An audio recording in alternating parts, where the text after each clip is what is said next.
La preuve que Clémence Pouletti aime la bande dessinée, on n'en a pas vraiment besoin, on le sait ici dans le Club Oui. BD. Aujourd'hui, Clémence, vous nous replongez dans nos années collège Oui. avec une BD intitulée Demi-pensionnaire. C'est signé Mona Grandjean. Oui, BD ou roman graphique, vous voyez, Alors, c'est c'est assez quoi un roman épais. graphique? Il y a beaucoup de pages, c'est ça? C'est ça, il y a beaucoup de pages. il y a beaucoup de On va pages, dire ça comme ça, mais c'est environ la même chose. D'accord. De demi-pensionnaires qui racontent l'histoire de deux adolescentes qui entrent en troisième, dernière année de collège. Pas la plus facile. Elles s'appellent Zoé et Mona et pour la première fois, elles ne sont pas dans la même classe, ce qui relève du drame, voire de l'incident diplomatique. Lorsqu'on court au collège, on ne se retrouve pas à côté de sa meilleure copine de toujours. C'est totalement catastrophique. D'autant que Zoé, de son côté, elle va se lier d'amitié à Coralie, une pauvre petite fille riche, comme dirait Claude François, hop, référence musicale placée. Et Mona, quant à elle, va se retrouver avec Louis. Alors, Louis, surnommé, attention, celui qui s'est branlé dans les vestiaires l'année dernière.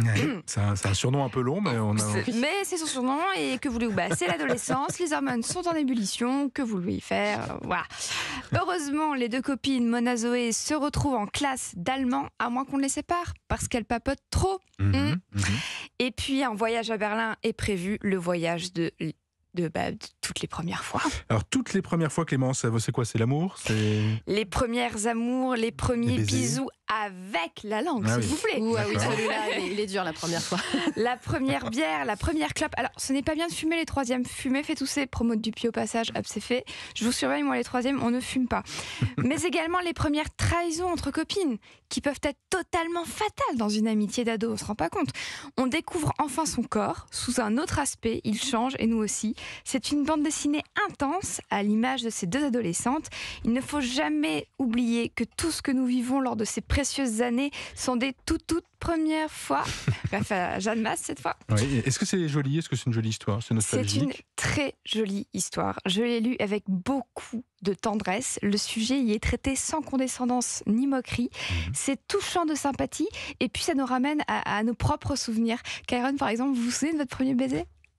Ouais, c'était un oncle, c'était pas ouf. Non, c'est une blague, c'est une blague. Non, c'est pour mettre un peu de malaise, que c'était trop mignon, pardon. Non. Moi, c'était mon grand-père, ce marrant. Non, c'était la maternelle, je me rappelle.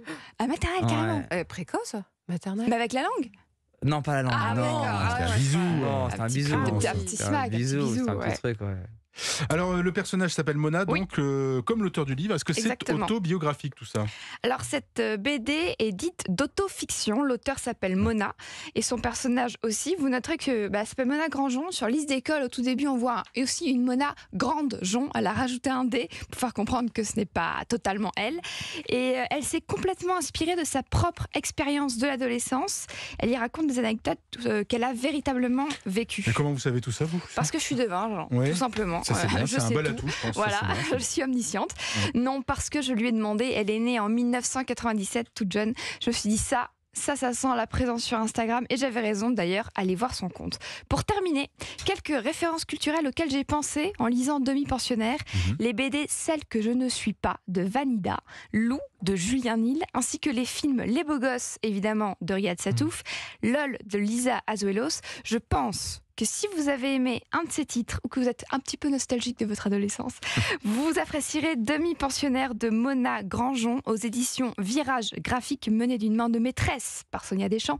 Mona Grandjean qui est à la fois au scénario et au dessin de sa toute première et réussie bande dessinée. Kéron. Il y a un autre film aussi que je conseille dans le même genre, ça s'appelle Le Nouveau.